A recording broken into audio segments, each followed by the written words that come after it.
Olá, bem-vindo ao Jornal Super News desta sexta-feira, 21 de junho. Foi destaque essa semana a ida do ministro da Justiça Sérgio Moro ao Senado para prestar esclarecimentos sobre a suposta troca de mensagens entre ele, ainda como juiz da Operação Lava Jato, e procuradores da operação, depois da divulgação da notícia pelo site The Intercept, em 9 de junho.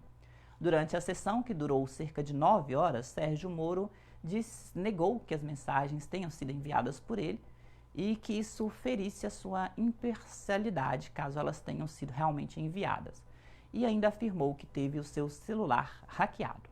Veja na reportagem da TV Senado. O esquema de segurança foi reforçado.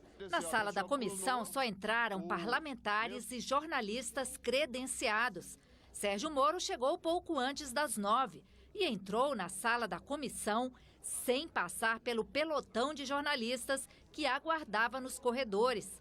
Logo no início da sessão, uma questão de ordem do senador Humberto Costa. Estaremos aqui com uma testemunha ou com alguém investigado. Não está aqui nesta casa nem na função de testemunha e muito menos de investigado. Trata-se de um ministro de Estado que se colocou à disposição do Senado Federal. No tempo que teve para falar antes dos questionamentos, o ministro Sérgio Moro citou números para, segundo ele, justificar que sempre tomou decisões baseadas em provas e que não houve conluio com a força-tarefa da Lava Jato. O Ministério Público recorreu de 44 dessas 45 sentenças.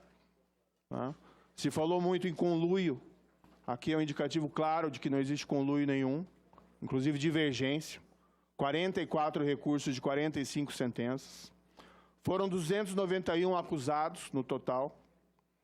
Foram 211 condenações, 63 absolvições. Sobre o vazamento de supostas conversas atribuídas a ele quando ainda era juiz federal e ao procurador Deltan Dallagnol, coordenador da Força-Tarefa da Lava Jato, Sérgio Moro disse que, por trás das invasões de privacidade, está a atuação de um grupo criminoso organizado. Tem por objetivo ou invalidar condenações por corrupção e lavagem de dinheiro, ou obstaculizar investigações que ainda estão em andamento. Sérgio Moro disse que não pode comprovar a autenticidade das mensagens. Elas podem ter sido total ou parcialmente adulteradas. Mesmo assim, ele disse que não vê sinais de ilegalidade nos trechos que foram vazados. Na tradição jurídica brasileira, não é incomum que juiz converse com advogado, que juiz converse com promotor. Moro classificou a divulgação das mensagens de revanchistas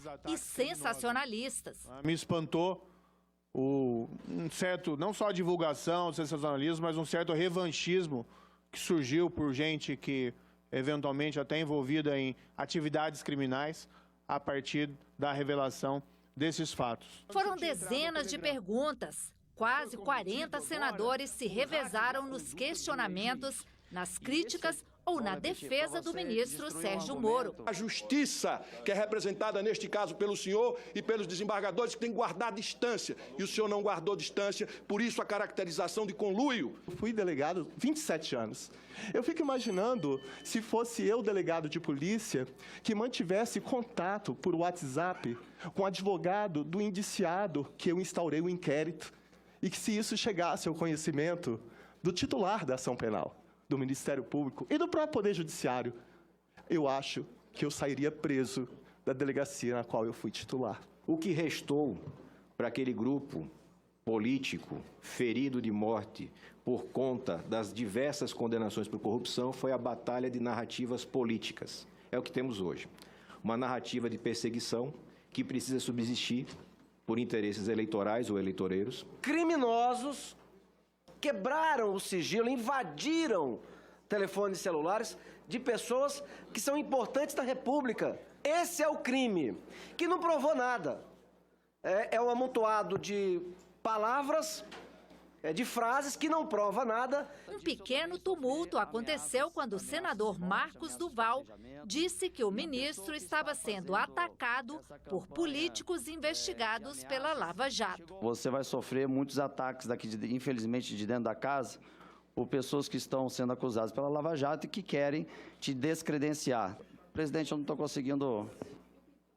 Diria aos colegas a gentileza, nós temos um orador, um colega nosso, fazendo os seus comentários e arguindo aqui o ministro. É que o colega tem que dizer os nomes dos políticos, dos parlamentares que estão envolvidos nisso, que estão atacando ele. Eu peço aos colegas... É isso que ele tem que dizer, quem são os políticos, quem são os colegas dele.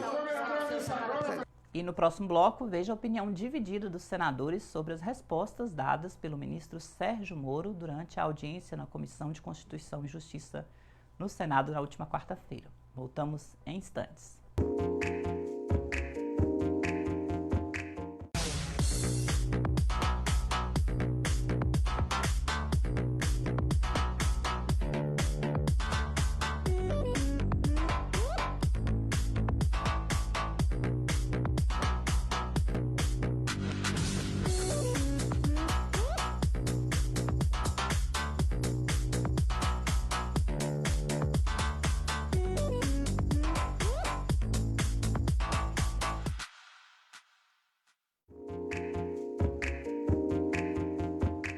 De volta com o Jornal Super News, o ministro Sérgio Moro dividiu opiniões dos senadores durante e pós a audiência de Constituição e Justiça no Senado, para a qual ele foi convocado para prestar esclarecimentos sobre a suposta troca de mensagens entre ele e o procurador da Operação Lava Jato, Deltan Dallagnol, enquanto juiz da Operação Lava Jato. Foram mais de 8 horas ininterruptos de debate, de diálogo, de conversa, aliás, diálogo republicano, saudável, equilibrado e democrático. Acho que os senadores já têm cada um o seu juízo de valor a respeito dos fatos. Fatos esses que nós sabemos ainda vão se prolongar porque não sabemos o que vem por aí, mas de qualquer forma a Comissão de Constituição e Justiça se encontra satisfeita com as informações prestadas pelo ministro Sérgio Moro. Ele sai daqui fortalecido. Certamente sai com a tranquilidade dos justos, né? Dos honestos, dos corretos, porque aquilo que se anunciou inicialmente como uma bomba se transformou num traque insignificante. Ou nós podemos colocar essa questão na série de A Montanha para um Rato, porque faz-se um sensacionalismo exagerado em relação a algo que só oferece um atestado de boa conduta ao ministro e ao procurador. A vinda do Moro para cá de uma forma espontânea foi uma decisão muito importante. Ele respondeu no clima de muita tranquilidade a todas as perguntas que foram feitas a ele. É muito bom que a gente deixe claro a importância da Operação Lava Jato para o Brasil. Nós conseguimos de volta bilhões de dinheiro que infelizmente foram desviados. Esperávamos do ministro que ele explicasse as mensagens e não desqualificasse o mensageiro. Nós ouvimos muitas desqualificações ao mensageiro e poucas explicações em relação às mensagens. Precisam ser esclarecidas, investigadas, e a presença dele hoje aqui no Senado Federal era sobretudo para isso. Mas o que é que ficou do ponto de vista dele ao final e ao cabo? Né? O que vazou e era interessante para ele discutir, ele discutiu, diz que não houve anormalidade. E o que vazou e que não era interessante para se discutir, porque grave, ele disse que poderia ter sido editado. Aqui na região foi destaque essa semana a Operação Pravos, realizada pela Polícia Civil contra a pedofilia em 2 vilas de Nanuque, a Vila Gabriel Passos e Vila Pereira. Nanuque fica aqui na região nordeste de Minas e que levou pelo menos 11 pessoas para a prisão na última quarta-feira. As pessoas foram conduzidas para a delegacia de Nanuque para prestar esclarecimentos. De acordo com informações do site Radar 158 da Polícia Civil, as investigações tiveram início há 2 meses. Uma menina era abusada sexualmente por homens de diversas faixas etárias, e tudo com o consentimento de sua mãe, que era usuária de drogas. A exploração sexual resultou em denúncias sobre os abusos. A mãe da menina foi presa e responderá por exploração sexual de menor. No próximo bloco, Daniel Magalhães fala sobre gamificação voltada para a área da educação e ainda a previsão do tempo e os agitos para o seu fim de semana. Voltamos já.